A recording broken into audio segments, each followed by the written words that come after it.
Bienvenidos de nuevo a Neutrality Studies. Hoy otra vez con el Comodoro Steve Jeremy. Steve, bienvenido de nuevo.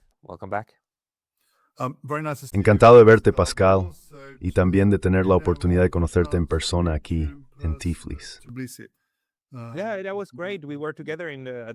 Sí, estuvo genial. Coincidimos en el foro de Tiflis hace apenas 2 semanas y fue un placer charlar allí. Y ahora me alegra mucho tenerte de nuevo, también online, en el canal. Hoy queremos hablar de algo que, por supuesto, también salió en el foro: la geopolítica y la geoeconomía de las guerras actuales que estamos viendo. Pero antes de entrar en eso, déjame hacer una mención rápida a tu nuevo Substack. ¿Por qué no nos cuentas un poco sobre él, Steve? Se llama More Gallows, ¿verdad?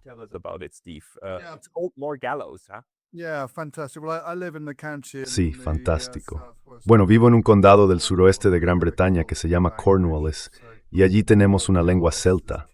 More Gallos significa poder del mar en celta. Y me interesa mucho la fuerza del mar y cómo influye, de alguna manera, en todo lo que está ocurriendo en el mundo. No es lo único, claro, pero lo he retomado con más energía, así que ahora tengo un poco más de tiempo para dedicarle.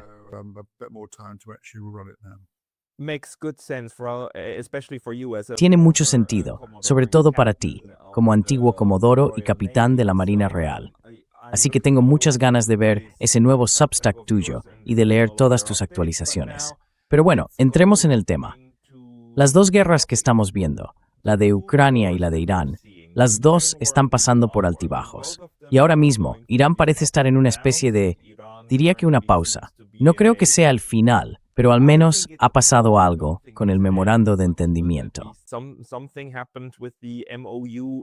Pero también estás teniendo en cuenta la parte económica, ¿verdad?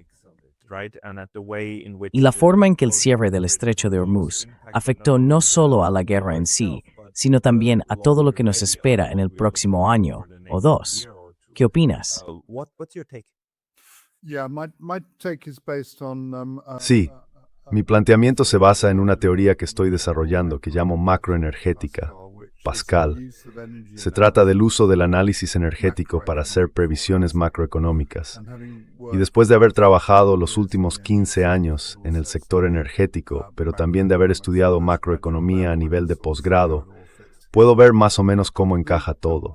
Pero lo más fundamental, y lo más importante, Pascal, es que existe una relación matemática increíblemente estrecha entre el uso del petróleo y el PIB. Así que, cuando aumenta el uso del petróleo, también crece el PIB mundial, y al revés. Y esa relación es matemáticamente muy cercana a 1, alrededor de 0,95.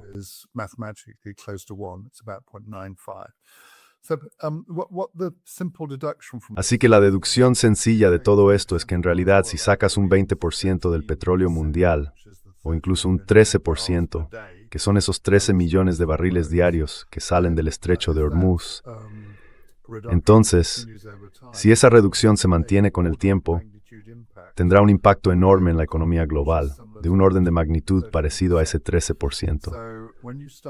Cuando empiezas a modelar eso, y yo lo he hecho, ves que las consecuencias para la economía mundial serían muy, muy significativas. Si el estrecho se abriera mañana, quizá podríamos reducir el impacto, podría ser menor, pero no veo ninguna señal de que eso vaya a ocurrir. Así que, teniendo en cuenta el tiempo que el estrecho de Hormuz lleva cerrado, ya doy por hecho que habrá una recesión global de alrededor del 5%. Y eso es una recesión grave.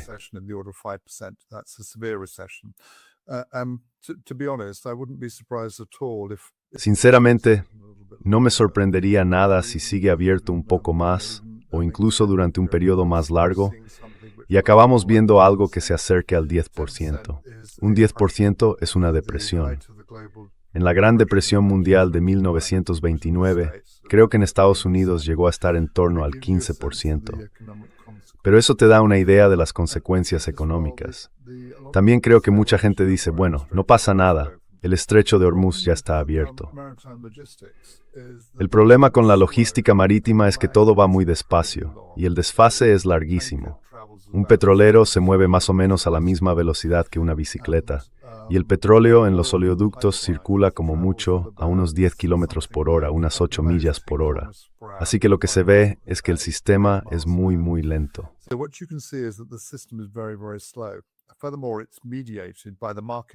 Además, todo está mediado por el mercado, así que no hay nadie realmente al mando. Y por todas esas razones, cuando se reabren los estrechos, pasa bastante tiempo antes de que veamos una recuperación real. Cuando el petrolero Ever Given encalló en el canal de Suez, ¿te acuerdas? Fue hace unos 5 años, Pascal. Por cada día que el canal estuvo cerrado, el sistema logístico marítimo tardó unos 6 días en recuperarse. Exacto.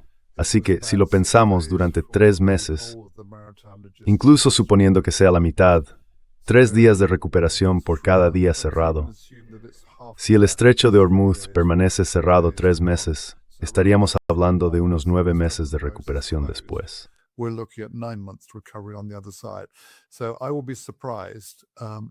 Así que me sorprendería si no empezamos a ver consecuencias importantes ya en julio o agosto, en forma de nuevas subidas en los costes de la energía y de una reducción en el suministro.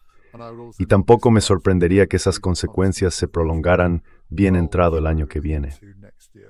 Soy bastante amigo de un tipo llamado Art Berman. Art es un geofísico del petróleo brillante, además de analista energético. Él sostiene, y yo lo comparto de manera bastante intuitiva, que no veremos una recuperación completa nunca, que las consecuencias serán tan profundas que en realidad estamos ante una bajada significativa del PIB mundial, algo que inevitablemente tendrá efectos distintos según el lugar.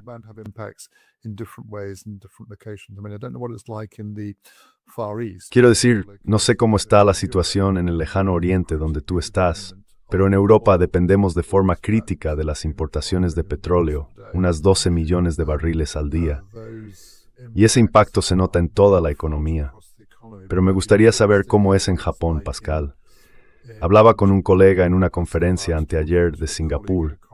Me dijo que el precio de la gasolina en las estaciones de servicio se ha duplicado. Y no sé cómo está en Japón. Tú lo sabrás mejor, Pascal.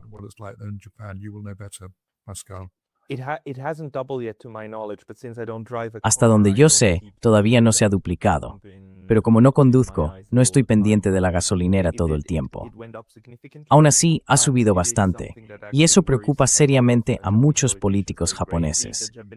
Los japoneses, al menos públicamente, han dicho que tienen las mayores reservas de petróleo del mundo, unas 250 jornadas. Esa es la cifra que están dando. Y han liberado parte de esas reservas. Pero se nota claramente la inquietud en Japón y también el hecho de que hayan llegado al punto de aceptar pedirle a Rusia que les venda petróleo.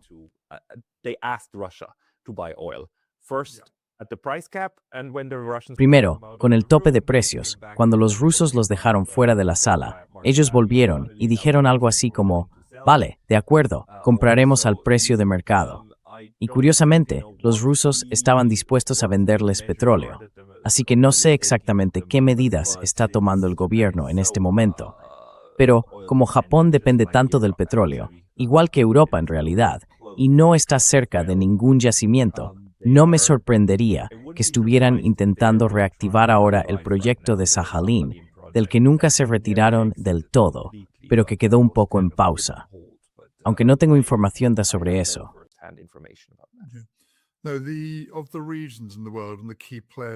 De todas las regiones y los actores clave del mundo, el país que está, con diferencia, mejor protegido frente a esto es Rusia. Rusia es un gran exportador de petróleo y gas, y además es una nación autosuficiente, con una gran capacidad industrial. Así que es la que estará más aislada del impacto. Económicamente, aunque muchos hablan de su inminente colapso, y llevan diciendo lo mismo desde hace 4 años, tiene una ratio deuda-PIB muy baja. No es que la economía rusa sea perfecta, ni mucho menos, pero caray, basta con mirar algunas economías occidentales, la verdad. Así que Rusia es la que está mejor protegida. Diría que China también está bastante bien cubierta. Tiene 1.300 millones de barriles de petróleo en su reserva estratégica. Yo diría que, en cuanto a consumo total, están más o menos al nivel de Japón, bastante más que aquí y también más que en Estados Unidos.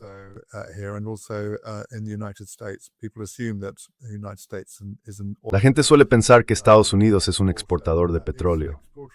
En realidad, exporta productos refinados y los tipos de crudo más ligeros, pero es importador neto de unos 6,5 millones de barriles diarios de crudos más pesados, que necesita mezclar con los ligeros para poder producir esos productos refinados. Por eso estamos viendo lo que estamos viendo. Y claro, el petróleo es un producto totalmente fungible.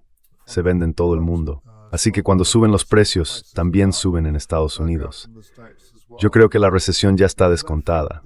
Y creo que las elecciones de mitad de mandato están perdidas. Las consecuencias todavía están llegando. Y a medida que la situación empeore y esas elecciones se pierdan, eso influirá en cómo los estadounidenses gestionen el tema iraní.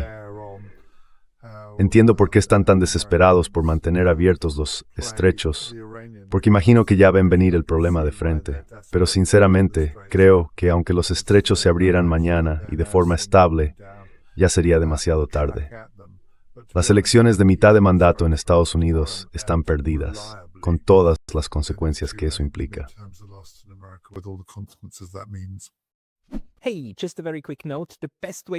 Oye, solo una nota rápida. La mejor forma de apoyar este canal es suscribiéndote gratis a mi Substack. También puedes ayudar con una suscripción de pago allí o conseguir algo de nuestro nuevo merchandising en neutralitystudies.com. Tienes los enlaces abajo, nos vemos por allí. Entonces, tu interpretación de por qué los estadounidenses estaban dispuestos a firmar este documento de rendición es básicamente que les quedó muy claro lo devastador que es el cierre del estrecho de Hormuz. Y todo eso de que, logramos que 70 barcos pasaran por el lado de Omán y demás. Quiero decir, eso es un montón de tonterías, o al menos nada que realmente tenga el impacto que se necesita. Así que en el fondo, es el reconocimiento de que si esto sigue, va a ser devastador para todos, ¿verdad?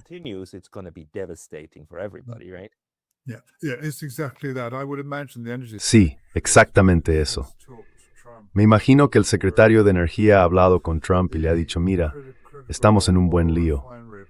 El punto crítico de las refinerías de petróleo en Estados Unidos es Cushing. Y por lo que se comenta, están funcionando a solo un 20%. Claro, la mayoría de las reservas también se han agotado porque hemos estado tirando de ellas. Así que la razón por la que no hemos notado el impacto de forma tan aguda, aunque sí lo hemos notado, y si en Singapur están pagando el doble en la gasolinera, está claro que el problema existe.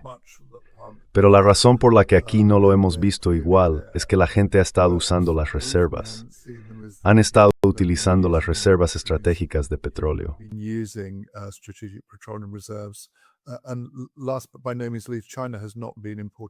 Y por último, aunque no menos importante, China no ha estado importando ni de lejos tanto como antes. Es difícil decir por qué, pero hay algo claro. China no es inmune a esto. No tanto porque no tenga grandes reservas, sino porque su economía depende de la exportación.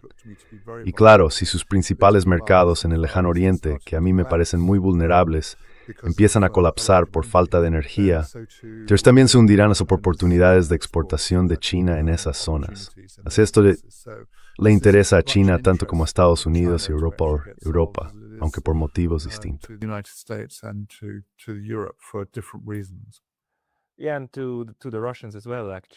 Sí, y también para los rusos, en realidad. Quiero decir, ahora mismo nadie tiene interés en una depresión global, así que hay un interés compartido en salir de esto. Pero la pregunta, claro, es si realmente se puede abrir tan rápido. Las dos cosas que siguen siendo muy inciertas son, primero, que ahora que se ha firmado el memorando de entendimiento, y estamos hablando hoy, 20 de junio, el memorando se firmó hace un par de días, en principio debería abrir este comercio de inmediato, pero no sé cómo está la situación en este momento. Y segundo, la otra cuestión son las distintas medidas que van a tomar los diferentes países para reducir el impacto sobre sí mismos. Supongo que cuando todo eso se combine, también podría cambiar un poco las previsiones que nos diste. Aún así, el panorama general sigue siendo el mismo, un impacto muy fuerte sobre el PIB mundial. Quizá puedas hablarnos de esos dos puntos.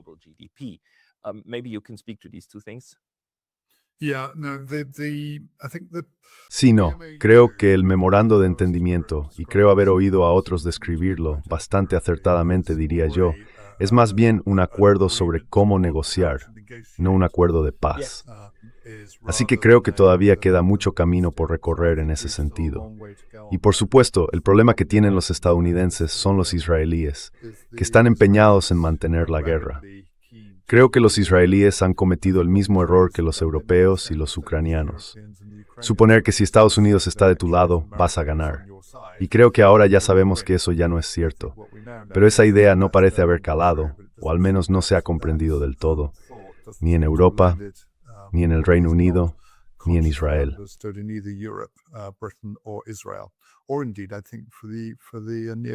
O de hecho, creo que para los neoconservadores, Estados Unidos sigue siendo un actor importante, una potencia militar muy fuerte, pero ya no es omnipotente. Y en las circunstancias actuales, es muy difícil imaginar que los estadounidenses puedan hacer otra cosa que no sea aceptar el documento de rendición. Creo que una vez más, lo que tienen delante es una intensificación cada vez mayor, y sospecho que se notará a partir de julio, de la escasez de petróleo. Y eso llevará, me parece, a una relación mucho más tensa entre Estados Unidos e Israel, porque Estados Unidos ha estado cómodo apoyando a Israel. Y por supuesto está el lobby israelí y quienes desean que ese apoyo estadounidense continúe.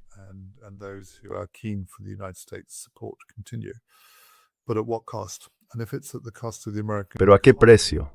Y si ese precio es el de la economía estadounidense, si supone un golpe fuerte para la economía del país, creo que sería ir demasiado lejos.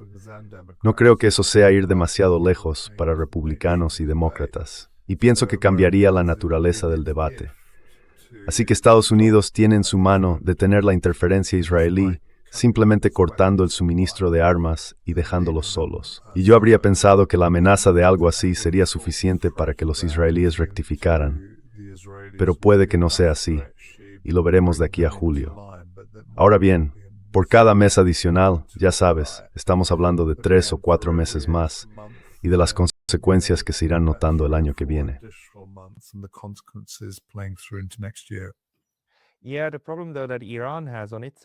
Sí, pero el problema que tiene Irán en este asunto es que insistió en que Líbano estuviera incluido en el memorando de entendimiento, y parece que Israel no está, en absoluto, dispuesto a aceptar eso. Claro, Israel también está acostumbrado a, ¿cuántos son ya? 75 años de total impunidad. Quiero decir, no hay que olvidar que es el país que llegó a disparar, no derribar, pero sí disparar. Es más, un buque militar estadounidense y mató a varios marineros norteamericanos. Y aún así, Estados Unidos estuvo dispuesto a conceder impunidad, a pasar página, a entugazo y turing.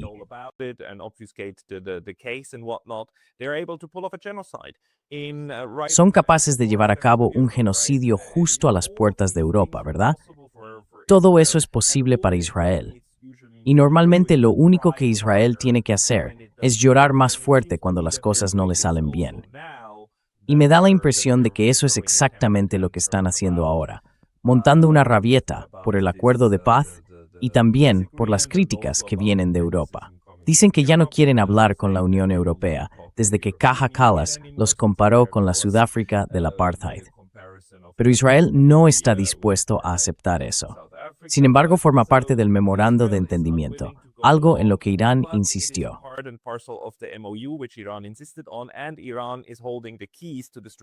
Y ahora, Irán tiene las llaves del estrecho de Hormuz. Eso está claro. Pero también es cierto que ni China ni Rusia quieren que esta situación continúe. Así que debe de haber cierta presión sobre Irán para decirle algo así como, vale, de acuerdo, intentaremos no hundir por completo la economía global. ¿Qué importancia crees que tienen China y Rusia a la hora de influir en Irán para que este acuerdo salga bien? Porque en mi opinión, se trata de un acuerdo sobre cómo llegar a ese punto. Pero el acuerdo en sí es algo así como, ya hemos abierto el estrecho, mientras exigimos que cumpláis ciertas promesas, y después alcanzamos un acuerdo definitivo.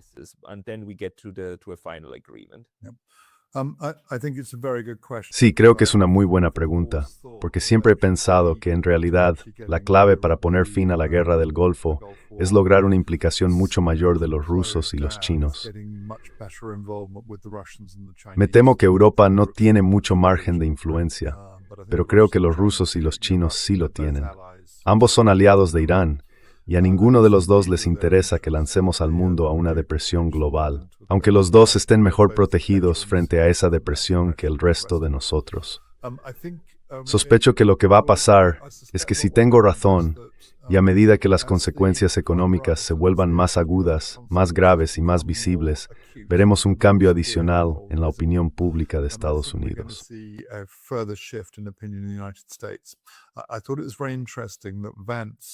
Me pareció muy interesante que fuera Vance quien saliera a hablar sobre Israel, para explicar que en realidad los estadounidenses habían hecho mucho por Israel, que habían pagado por todo, que habían financiado 2/3 del armamento y cosas así.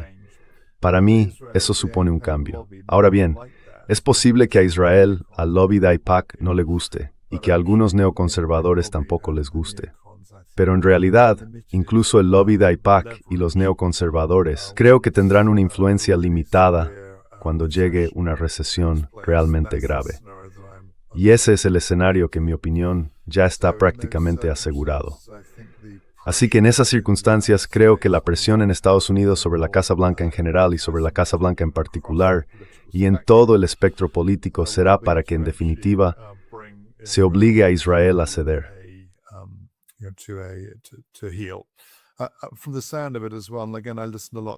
Por lo que se oye, y de nuevo, escucho mucho a Alastair Crooke sobre este tema, que por supuesto está al tanto de la prensa hebrea. Sí, está claro que los israelíes están sorprendidos por el cambio político y por el hecho de que tanto Trump como Vance les hayan criticado abiertamente. Así que sospecho que hay mucha discusión interna en marcha. Eso no significa que si Netanyahu se va, necesariamente vayan a tener a alguien mejor en su lugar.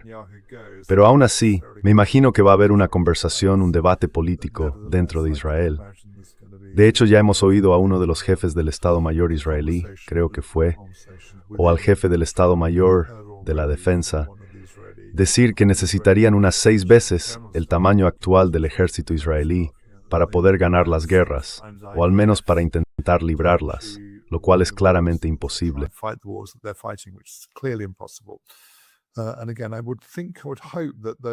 Y de nuevo, yo pensaría, o al menos esperaría, que los más estratégicos en Israel estén empezando a decir, ya sabemos que no podemos ganar esta guerra, no podemos ganar una guerra contra Irán, pero además no podemos hacer realmente nada sin el apoyo de Estados Unidos. Así que tenemos que aceptar que si queremos mantener ese respaldo, debemos ser conscientes de la situación económica de Estados Unidos. Si no lo son, entonces sospecho que podríamos ver una relación bastante complicada en los meses que quedan de este año, Pascal.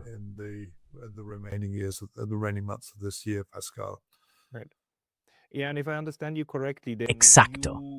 Sí, y si te entiendo bien, interpretas la situación que estamos viendo ahora no tanto como un juego del poli bueno y el poli malo, sino como el resultado de un daño económico real. Es decir, que Estados Unidos se ve obligado, en contra de su voluntad, a firmar este tipo de memorando de entendimiento, pero que no tiene otra opción. Porque de lo contrario, las consecuencias para el resto de la administración Trump no serían solo malas, sino catastróficas. Y para evitar eso, Orsan ejerció una presión real seria sobre Israel. Así que, Itapper, Sir Hatznuv Simple.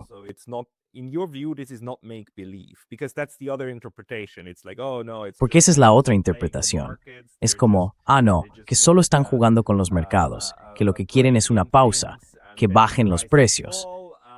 Y entonces los compinches de Trump y toda esa gente compran esas acciones y todo lo que puedan. Luego empieza la siguiente ronda de la guerra, todo se dispara y mucha gente gana miles de millones en beneficios. Y todo el asunto de Israel sería en realidad una especie de montaje. Esa es la otra interpretación. Pero en ese caso, tú no te inclinas mucho a eso, ¿verdad?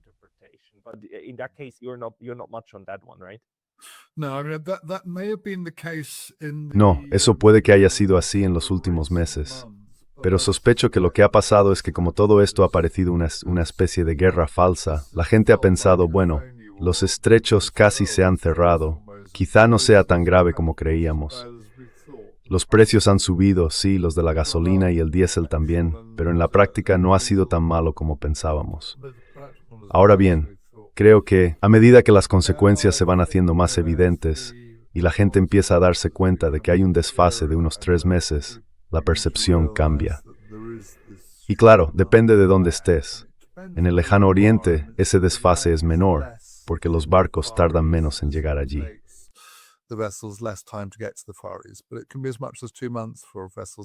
Pero los barcos pueden tardar hasta 2 meses en llegar desde el estrecho de Hormuz a Estados Unidos o a Europa. Así que el desfase es mayor en ese caso. Aún así, el hecho es que ese desfase ya se ha materializado y ahora estamos viendo las consecuencias. Y por supuesto, no se trata solo de la situación comercial o de los precios en las gasolineras. Es algo mucho más amplio. Y se lo repito constantemente a muchos de mis amigos del sector de las energías renovables. El combustible clave en todo esto es el diésel. El diésel es fundamental a toda la agricultura mundial. Sí, Nathaniel. El diésel es fundamental para todas las flotas pesqueras del mundo, casi sin excepción. Es esencial para la logística. Todos los grandes buques funcionan con diésel. Estuve en una conferencia anteayer y de los barcos que se están comprando para el futuro, el 80% se adquieren partiendo de la idea de que funcionarán con diésel, no con combustibles alternativos.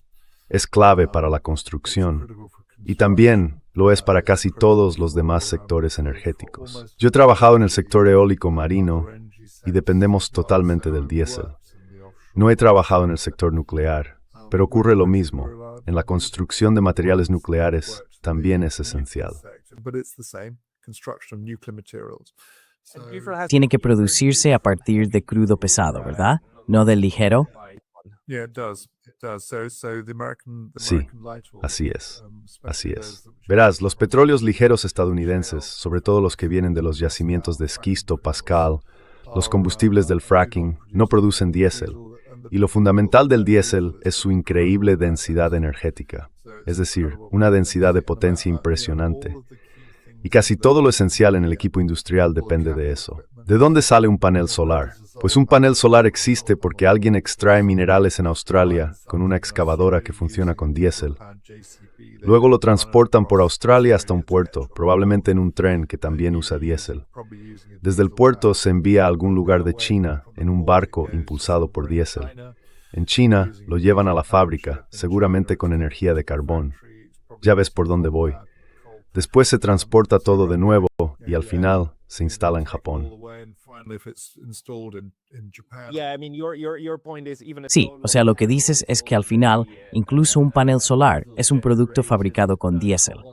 Y ahí está el problema con todas las energías renovables. No puedes conseguirlas ni instalarlas de forma totalmente renovable.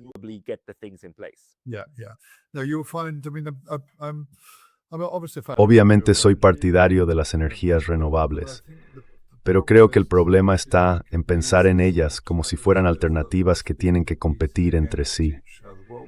Lo que tenemos que hacer es ver todas estas fuentes de energía como parte de un sistema energético global, en el que cada una cumple su función.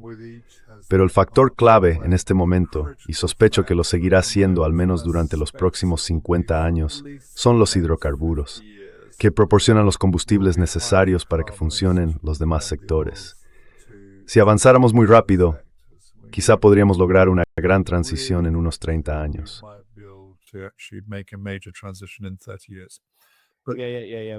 Sí, pero no se puede hacer de la noche a la mañana, ni tampoco en solo un par de años. Quiero decir, la importancia del diésel y del petróleo sigue siendo simplemente un hecho de la vida. Sí, es un hecho duro, Cumbrachery.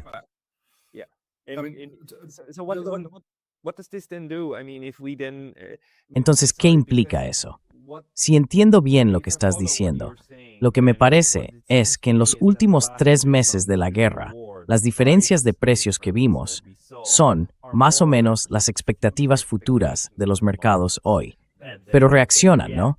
Reaccionan según las expectativas, pero no por una escasez real sobre el terreno, porque todos esos barcos seguían en el océano. Y el retraso que vimos funcionó en realidad como un colchón, ¿verdad? Pero eso va a cambiar, ¿no? Y vamos a ver cambios reales en los precios, no solo basados en expectativas, sino en la disponibilidad real de esos productos, ¿verdad?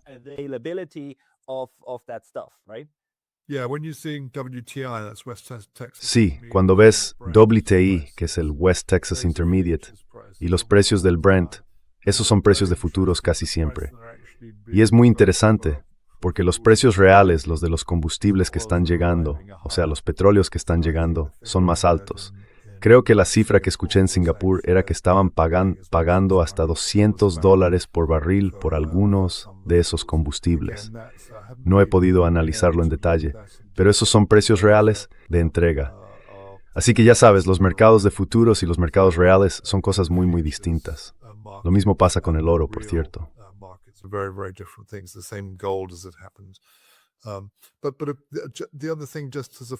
Pero lo otro, como una especie de postdata sobre los precios del petróleo, es que los hidrocarburos no solo son responsables del diésel y de todos los combustibles esenciales, sino que además son fundamentales para producir fertilizantes, cemento, plásticos y acero. Y si alguien puede explicarme cómo hacer funcionar una sociedad moderna sin nada de eso, estaré encantado de escucharlo. Lo que se deduce de todo esto es que, si sube el precio del petróleo, también subirán los costes de todas esas cosas. La que nos va a afectar antes y con más fuerza, sospecho, es la de los fertilizantes. Dependen del nitrógeno. Creo que usan el proceso Haber-Bosch, si no me equivoco. Así que, de nuevo, los fertilizantes, yo vivo en una zona agrícola y pesquera.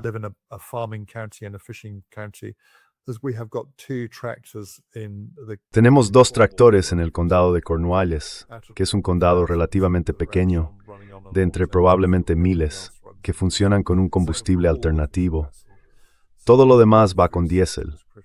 Lo mismo pasa con todos los barcos de pesca. Así que todo nuestro sistema alimentario también está directamente implicado.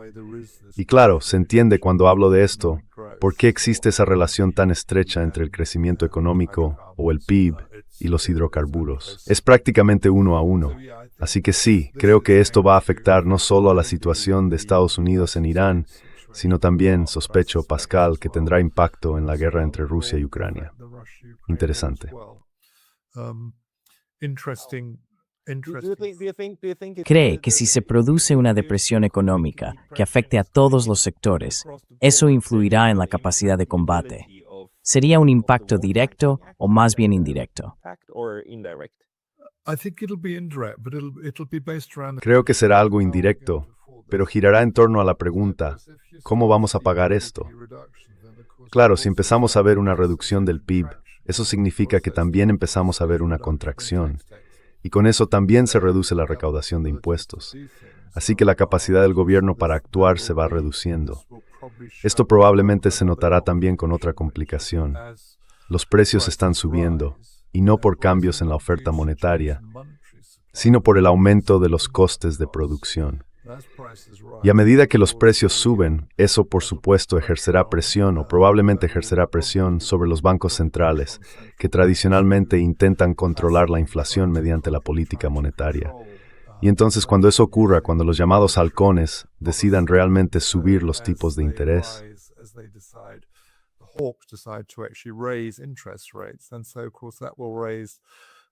y claro, eso va a aumentar la inflación, el coste del dinero del gobierno en el mercado de bonos. Así que tienes un doble golpe. Se reducen los ingresos fiscales al mismo tiempo que pagas más. Y esto pasa en las economías occidentales, donde se paga más por la deuda. En Rusia no importa tanto, porque su deuda es solo del 70% del PIB.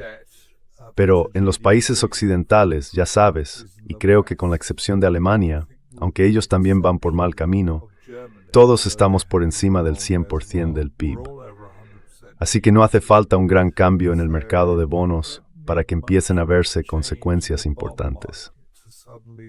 Una persona muy interesante a la que escuchar sobre esto es un tipo llamado Luke Gromen. Tiene un podcast que se llama Forest for the Trees.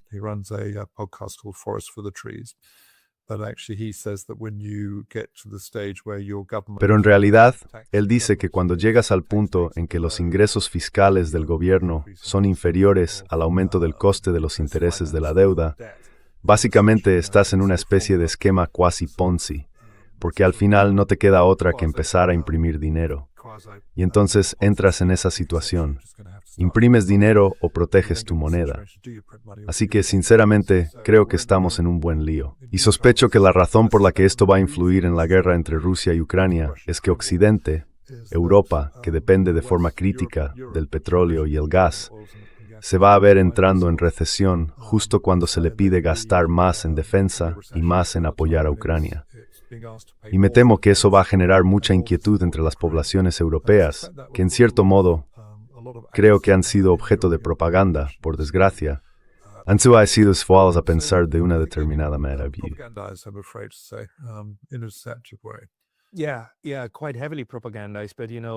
Sí, bastante propagandizado. Pero lo que me preocupa ahora, sobre todo después de haber estado también en otra conferencia tras la nuestra, en Rusia, es que me da la impresión de que los europeos están convencidísimos de que estamos ganando. Ya sabes que Ucrania está ganando. Que como en los últimos 4 años, los rusos se han estancado, el avance se ha detenido y ahora Ucrania está llevando la guerra a territorio ruso. Cada vez que algo explota en Moscú, los europeos, ya sabes, se levantan y aplauden. Y parece que no entienden que Rusia está pensando activamente si debe atacar a Europa o no. Quiero decir, estamos en una fase completamente distinta de este conflicto y podría hacerse mucho más grande. Y los rusos están muy, muy, muy enfadados.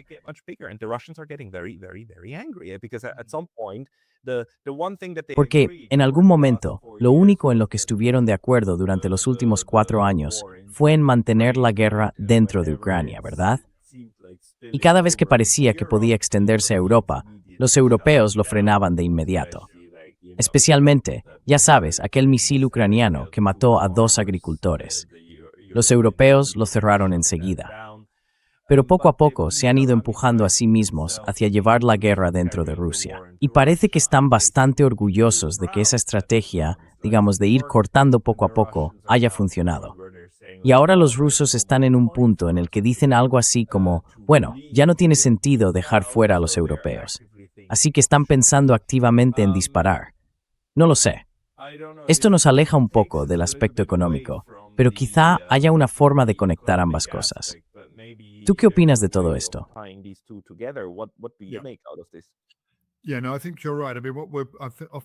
Sí, no, creo que tienes razón. Quiero decir, a menudo pienso que la narrativa política es Ucrania está ganando. Dije hace un par de años en mi primer podcast con Danny Davis que Occidente se guía por una narrativa política, mientras que los rusos se guían por una estrategia militar. Y el problema es que esa narrativa política no parece basarse en hechos. Si Ucrania está ganando, cuesta entender por qué, según el Instituto para el Estudio de la Guerra, que es pro-Ucrania, llevan perdiendo terreno al menos 36 meses y siguen perdiéndolo. A menudo he comparado la situación con la Segunda Guerra Mundial, donde sería un poco como decir que Alemania está ganando porque lanza los cohetes B-1 y B-2 contra Gran Bretaña.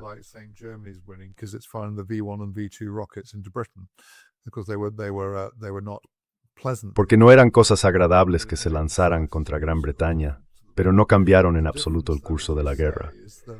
La diferencia, sin embargo, como dices, es que creo que existe un riesgo real de que los rusos respondan. Y si lo hacen, el punto que señalé y que mucha gente parece no tener en cuenta, es que pueden responder sin usar armas nucleares y aún así causar daños devastadores en Europa. Por ejemplo, en la infraestructura energética europea, utilizando misiles contra los que no tenemos defensa. No tenemos ninguna defensa frente a los misiles hipersónicos y una defensa muy limitada frente a los misiles balísticos. Y sospecho que será muy interesante ver cómo reacciona Putin ante todo esto.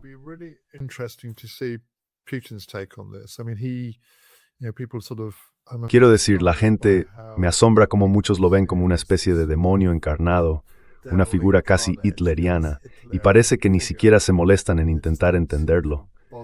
He escuchado las 4 entrevistas que le hizo Oliver Stone y he leído el libro de Philip Short sobre él. Ahí se obtiene una visión mucho más matizada de la persona. Lo que saqué de todo eso es que, pienses lo que pienses de él, merece mucho respeto, muchísimo respeto, porque me parece alguien excepcionalmente estratégico.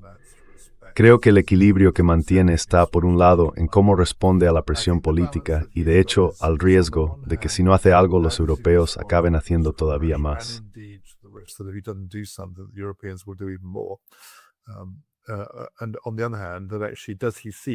Y por otro lado, realmente ve venir las consecuencias económicas que yo veo venir, porque si es así, puede permitirse ser un poco más prudente al responder.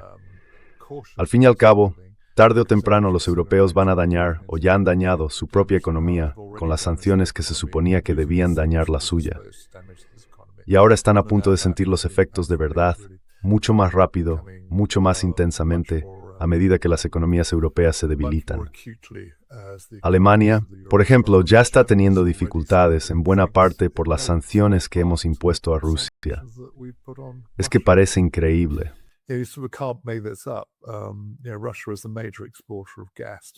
Rusia es el principal exportador de gas a Alemania, pero además produce el 40% del diésel de Europa y creo alrededor del 40% de los fertilizantes del mundo.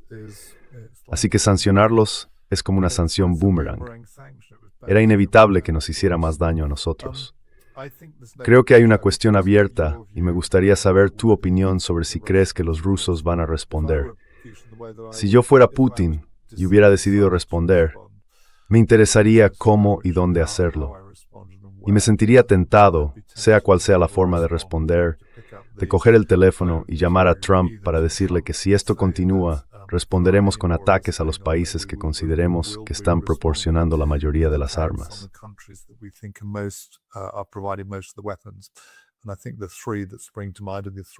Y creo que los tres que me vienen a la cabeza son los del grupo E3, Reino Unido, Alemania y Francia.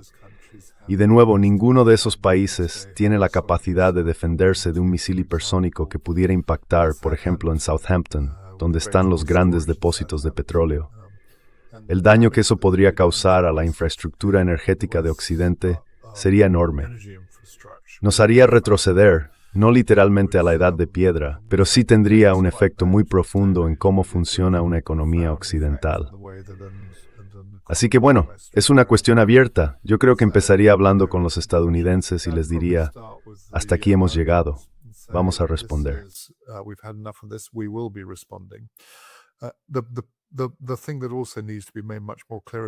Lo que también hay que dejar mucho más claro a los europeos es que incluso si la OTAN invoca el artículo 5, no podemos ganar una guerra contra Rusia. Escribí un artículo en Responsible Statecraft, que está en mi Substack, hace aproximadamente 1 año y medio, donde decía que la OTAN no podría ganar una guerra con Rusia. Estoy absolutamente convencido de ello. El problema es que todo el mundo piensa que con la OTAN de tu lado puedes ganar una guerra contra Rusia, pero es justo al revés.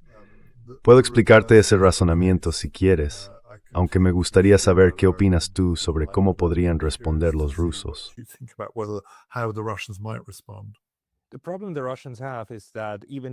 El problema que tienen los rusos es que aunque Europa no pueda ganar una guerra contra Rusia, la pregunta para ellos es, ¿podemos nosotros ganar una guerra contra los europeos? Y claro, hay personas como el señor Karaganov que dirán que sí, sin ninguna duda. Pero luego hay otros que te dirán, bueno, ¿qué significa realmente ganar? No.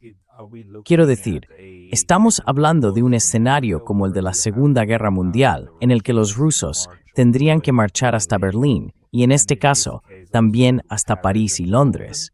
Porque si eso es lo que significa ganar, entonces ese tipo de victoria también está fuera de su alcance. Así que, en el mejor de los casos, lo más probable es que ninguno de los dos bandos pierda del todo.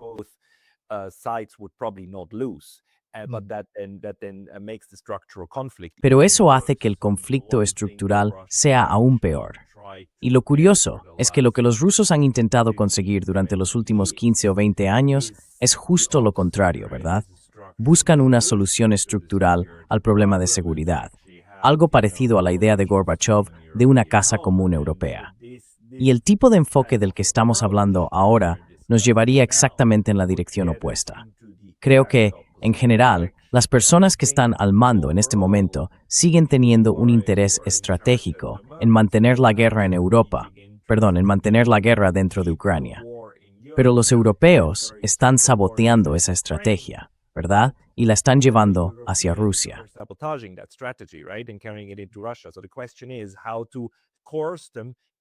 Así que la pregunta es cómo obligarles a que dejen de hacerlo o a que vuelvan a decir, vale, lo resolvemos luchando. Para los rusos, en cuanto tienes el Donbass y los lugares estratégicos asegurados, Odessa, quizás sí, quizá no lo sabemos. En cuanto tienes eso, puedes detener la ofensiva y vivir con una especie de muro y división de facto. Y creo que esa era la idea de Rusia después de terminar la guerra de desgaste. Es decir, haber dejado a Ucrania y a la OTAN sin capacidad de respuesta en gran medida. Pero ahora la guerra con drones está poniendo todo eso en peligro. Y parece que no hay un remedio eficaz contra esos malditos drones desde el lado ucraniano.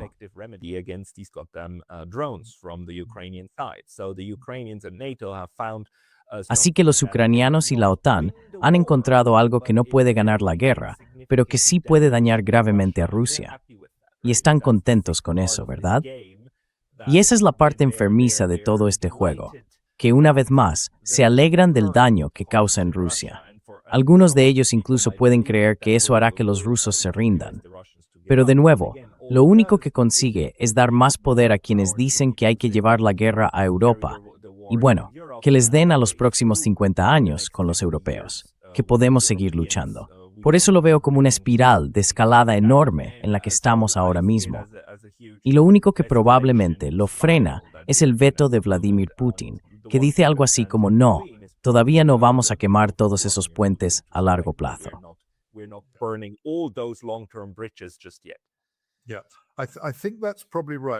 Sí, creo que probablemente tengas razón.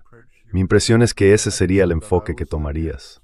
Aunque dicho esto, también pensé que Trump no atacaría a Irán, así que no siempre se acierta. Creo que si esto llegara a escalar, la guerra que librarían los rusos no sería una guerra ofensiva. Sería una guerra defensiva porque desde su punto de vista, lo que intentan es mantener esto, conseguir los niveles mínimos de seguridad que necesitan. Y por supuesto, siempre ha sido una guerra defensiva. Era contra la OTAN y contra la expansión total.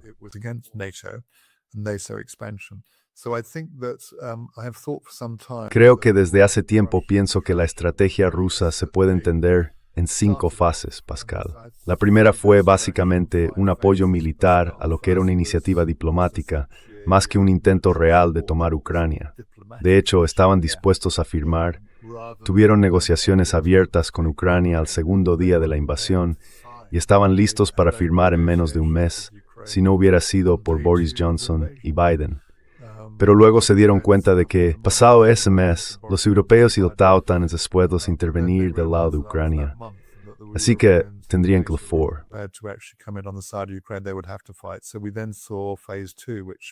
Entonces vimos la fase 2, que en el ámbito militar llamaríamos un contacto en retirada. Básicamente, se trataba de replegarse hasta una línea defendible, que era la línea Surovikin. La fase 3 fue lo que yo llamaría una defensa de desgaste, en la que defendieron esa línea mientras aumentaban su capacidad para librar una guerra en condiciones, cosa que hicieron. La fase 4 fue una ofensiva de desgaste, y empezaron a avanzar hacia el Donbass y hacia las 4 regiones. Y creo que ahora probablemente estén lo bastante cerca de asegurar esas 4 regiones, como para poder decidir si se detienen ahí o si continúan, incluyendo Odessa, que yo probablemente incluiría, aunque no es fácil, o quizá incorporando toda Novorossiya.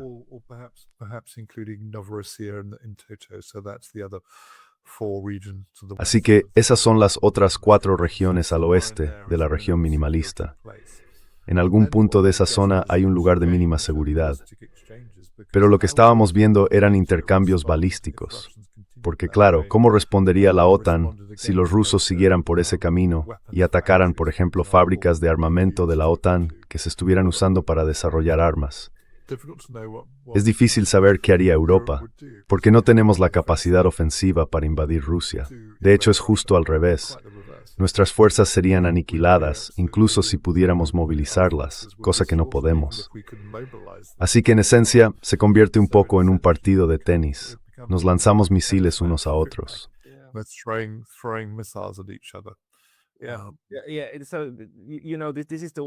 Sí, bueno, ya sabes, esto es justo lo que dice el señor Karaganov, ¿no? Y Karaganov lleva esa idea al extremo. Dice que hay que usar un misil nuclear táctico para que los europeos entiendan que esto es real y que no es un juego. Pero yo no creo, escuchando lo que han dicho el señor Lavrov y Vladimir Putin, que quieran ir por ese camino, porque son muy conscientes de lo increíblemente peligroso que sería. Y una vez que empieces, puede que no seas capaz de detener la escalada, ¿verdad? Así que, la pregunta que me hago es si la guerra con Irán nos va a dar realmente la respuesta. Porque lo que hizo Irán, a nivel estratégico, fue restablecer la reciprocidad.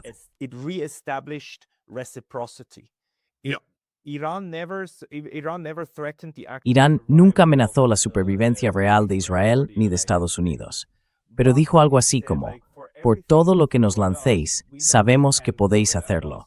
Podéis destruirlo todo. ¿Sabéis qué? Nosotros haremos exactamente lo mismo con vosotros. Y os demostraremos que tenemos la capacidad convencional de segundo ataque para hacerlo. Así que, lo que han hecho ahora los europeos es usar, por supuesto, a Ucrania para fingir que no están implicados, aunque claramente lo están. Incluso fabrican esos drones.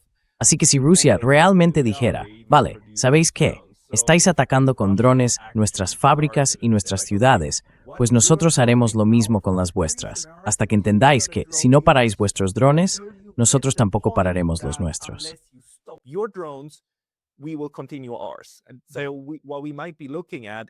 Así que lo que podríamos estar viendo es una guerra de drones convencional, en la que ambos bandos son vulnerables al otro, con el objetivo de obligar a ambos, de obligar al otro bando a detenerse para que tú también detengas el tuyo. Pero eso, de nuevo, es una apuesta que se basa en la suposición de que los europeos son racionales. Y una cosa que creo que los europeos han demostrado en este momento es que están razonando de una forma completamente irracional. Y no creo que sea una estrategia del loco. Creo que a estas alturas están clínicamente enfermos. Me refiero a parte del liderazgo dentro de la OTAN. Así que no sé si van a seguir por ese camino o no. Pero lo que sí hizo Irán fue restablecer la reciprocidad. Les metió de nuevo en la cabeza a un grupo de países acostumbrados a hacer lo que quieren, sin sufrir ninguna consecuencia.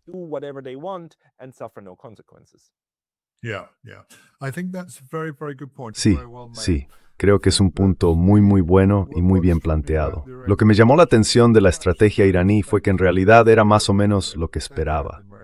Tenía 3 elementos: atacar las bases estadounidenses, cerrar el estrecho de Hormuz y llevar a cabo ataques recíprocos contra Israel.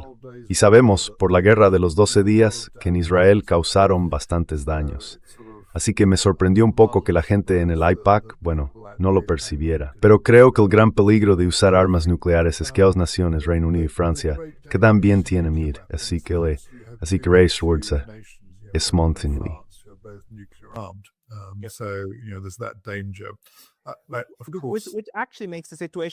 Y eso, en realidad, es lo que hace que la situación sea más peligrosa para Alemania.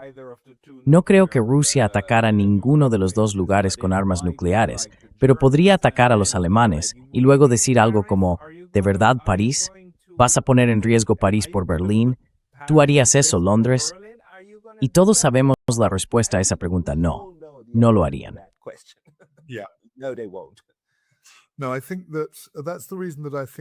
No, creo que por eso mismo pienso que es extremadamente improbable que los rusos utilicen armas nucleares. Ese tipo de escalada, en realidad, incluso si los británicos y los franceses respondieran, significaría el fin de Europa. Nadie sabe hasta dónde podría llegar eso en una guerra mundial. Sospecho que los estadounidenses querrían mantenerse completamente al margen. Así que imagino que habría una enorme presión por parte de Estados Unidos sobre los europeos para dejar muy claro que cualquier idea de una respuesta nuclear no tendría ningún apoyo en Estados Unidos. no support in the United States whatsoever. So I think then you then come to, is it a reciprocity? Así que creo que la cuestión es si hablamos de reciprocidad solo con drones o también con misiles convencionales, que son de tipo balístico e hipersónico. Porque en ese terreno, los rusos tienen una ventaja importante sobre nosotros. Creo que la otra parte de la reciprocidad, por supuesto, es que los rusos también cuentan con sistemas de defensa aérea extremadamente sofisticados, mientras que los europeos no. Así que esa reciprocidad significa que, en realidad, los europeos sufrirían del mismo modo que lo han hecho las bases aéreas de Israel y de Estados Unidos. Por eso creo que esta sería una guerra de la que nos costaría mucho salir con algo que no fuera una derrota.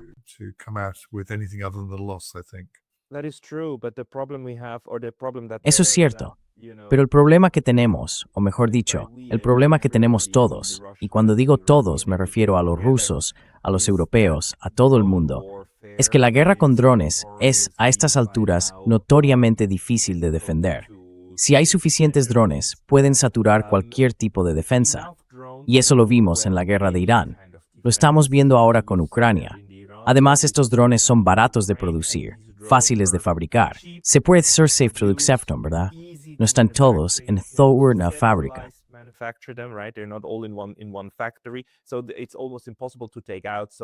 Así que es casi imposible eliminarlo.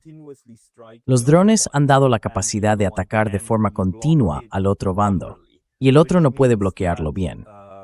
Eso significa que, bueno, esto tiene que parar para los rusos, ¿no? Pero ¿cómo hacerlo en un momento en que la otra parte sigue convencida de que está ganando? Y que además, sobre todo los europeos, creen que pueden hacerlo con total impunidad, que pueden fabricar estos drones, enviarlos a Ucrania y, mientras se lancen desde dentro de Ucrania, todo irá bien. Ese es el cálculo que creo los rusos tienen que cambiar de alguna manera.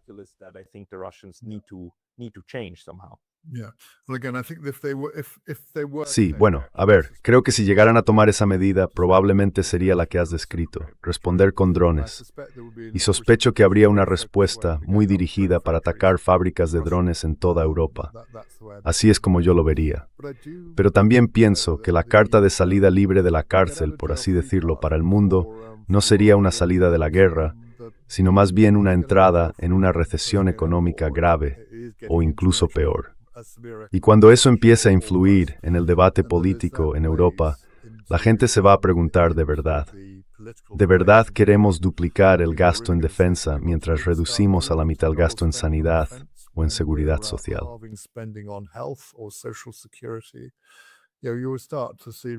Sabes, vamos a empezar a ver tensiones políticas muy serias en Europa. Y ya es interesante que estemos viendo conflictos en otros lugares. Creo que es en Perú donde ha habido disturbios. Sí, creo que en Perú otra vez, por sorpresa, los altos precios del combustible y de la energía. Así que a medida que eso influya en el debate europeo, me gustaría pensar que aquí podrían imponerse las voces más sensatas. Aunque ya ha habido un debate en Europa en el que uno de los responsables europeos empezó a hablar de la posibilidad de dialogar con Rusia, y no recuerdo quién fue, pero Merz le frenó bastante. Pero tarde o temprano la gente va a decir, oye, estamos en un buen lío aquí. No deberíamos estar hablando con Rusia sobre el combustible. Sí.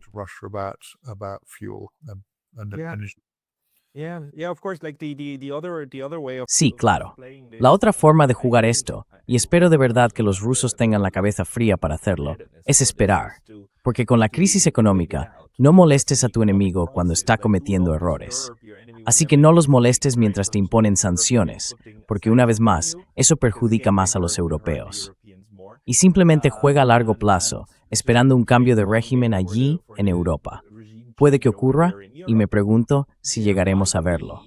Quiero decir, durante mucho tiempo, dentro de Ucrania, los rusos dejaron tranquilo a Zelensky porque en realidad comete tantos errores que les beneficia más.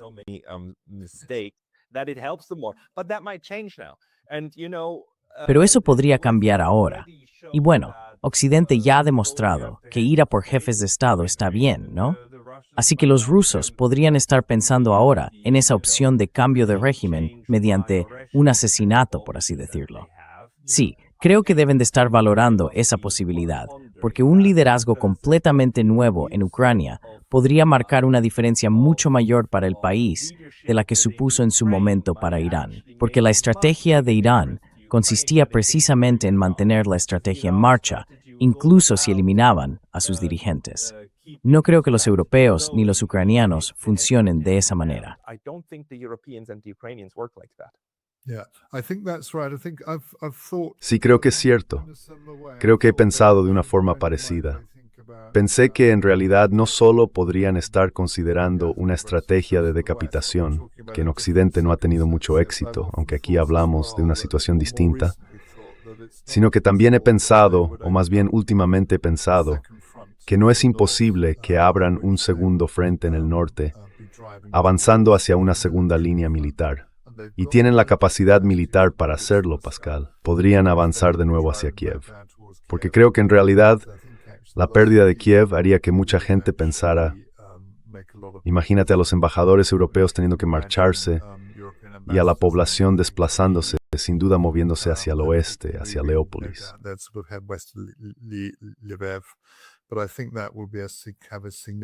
Pero creo que eso va a tener un impacto importante en la guerra. Bastante arriesgado en algunos aspectos, pero los rusos tienen una superioridad considerable. Y tienen, ya sabes, más o menos un tercio de sus fuerzas desplegadas en la línea del frente. Y sabemos lo desesperada que es la situación de personal en Ucrania, tanto de hombres como de mujeres. De hecho, ahora no solo están reclutando a la fuerza a hombres, sino que también están obligando a mujeres a unirse al ejército. Eso demuestra lo escasos que están de gente. Y no creo que todo eso se pueda compensar con robótica, sin entender realmente cuánto apoyo reciben.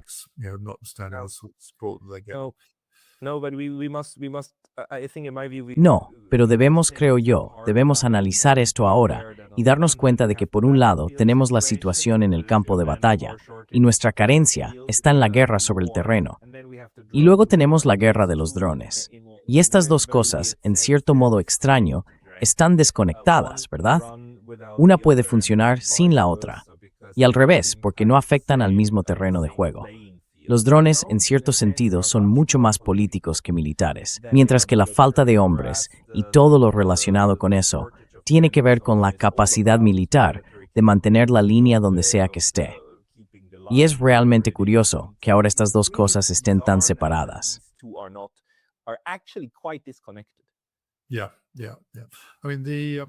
Sí. Quiero decir, si llegáramos a una guerra de drones entre Rusia y Europa, estoy seguro de que perderíamos.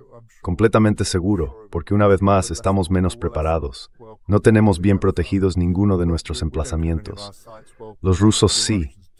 No digo que no pudiéramos causar daño a Rusia, estoy seguro de que podríamos. Pero en realidad, el nivel de daño que ellos podrían hacernos, sabiendo además que están produciendo drones a un ritmo enorme. Por eso sospecho que perderíamos. Aún así, me gusta pensar que Putin será muy prudente con esto. Y también me gusta pensar que si llegara a iniciar una escalada de ese tipo, lo haría primero hablando directamente con la Casa Blanca y diciendo que eso es lo que planea hacer.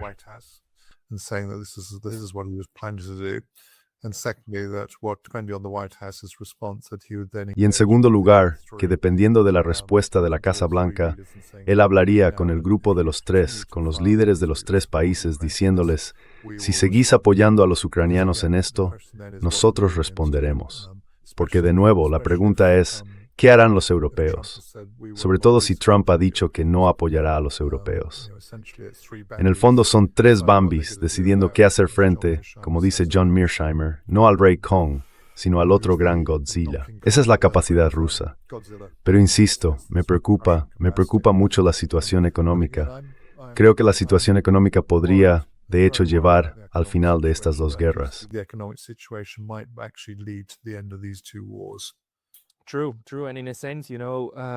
Sí, y en cierto modo, creo que lo que comentamos al principio es muy relevante, que Rusia y China también tienen interés en evitar una crisis económica global. Pero me preocupa que sobre todo con Rusia, los europeos estén haciendo cosas que podrían cambiar su forma de calcular las cosas. Si Rusia y China llegaran a la conclusión o a la convicción de que una crisis económica global dañaría mucho más a la Alianza Euroatlántica que a ellos, y eso que a poner fin a ciertas cosas, entonces que estarán dispuestos de nuevo a como, Irán, ni trobo todo segura. Look, Iran, let's do this all together now. Let's block everything and we plunge Bloqueémoslo todo y sumerjamos a todo el mundo en el caos económico y aguantemos más que los demás. No sé si eso es realista. Y sé que, sobre todo China, con sus rutas comerciales y sus vulnerabilidades en el comercio, sería muy reacia a algo así. Si algún día cambia el cálculo, porque Irán ha demostrado que si eres capaz de resistir ataques militares y económicos, puedes salir ganando si aguantas más tiempo, si soportas el daño durante más tiempo. Y de nuevo, no creo que China dé respuesta a ella. En los rusos, en el momento, puede llegar a hacerlo en serio. They've already done a little bit. Ya han hecho un poco, porque los europeos planeaban cortar el acceso a todo el petróleo y el gas rusos dentro de aproximadamente un año, y los rusos les han echado una mano cortando el acceso ahora. By cutting off access now. So, you know, De verdad se enfadaron por eso. ¿Están usando la energía como un arma? Anyhow, I mean, yeah. Fin, quiero decir, sí. The Sí, ahora mismo tenemos muy mala suerte, porque parece que estamos en una situación en la que tenemos a los líderes del suroeste más increíblemente débiles que recuerdo en toda mi vida. like never remember my life. I think you would have to go back quite a couple of Creo que habría que remontarse varias generaciones o incluso siglos para encontrar en el continente una multitud tan tristemente idiota. Sí, pero bueno, en fin, con este tono tan alegre, Pascal, con este tono tan feliz, recordemos a todo el mundo que pueden encontrar tu nuevo Substack, ¿verdad? El que se llama Wargalos. Jeremy, ¿dónde más puede la gente encontrarte? Jeremy, where else should people go to find you? Yeah, I'll planning to look. I'm Sí, me suelen invitar con bastante frecuencia a otros. Así que Glenn, con quien nos conocimos, y Danny Davis, con quien también nos conocimos. there'll be other. Habrá otros a los que me inviten, pero espero lanzar un canal de YouTube a finales del mes que viene, no de este. Este mes hay demasiado, pero sí, sería genial. En fin, sigue con el buen trabajo, Pascal. Como te dije, fue un verdadero placer conocerte. Ojalá tengamos la oportunidad de hacerlo en persona en el futuro también. The opportunities to do that in person in the future as well. Likewise, Steve, it was a great pleasure. And Igualmente, everybody Steve. at home, Ha sido un verdadero placer. Y a todos los que estáis en casa, por favor, suscribíos al Substack de Steve. Substack es de verdad la mejor forma de apoyar a la gente, no solo con dinero, sino también dándole a Steve vuestro correo electrónico, para que pueda contactar con vosotros, incluso si nos vetan en alguna de las plataformas. Lo mismo vale para nosotros aquí. Y Steve, estamos deseando ver tu canal de YouTube. Muchísimas gracias. We're looking forward to your YouTube channel. Thank you so much. Yeah, Sí, muchas gracias, Pascal. Sigue con ese buen trabajo. good work. Tú también.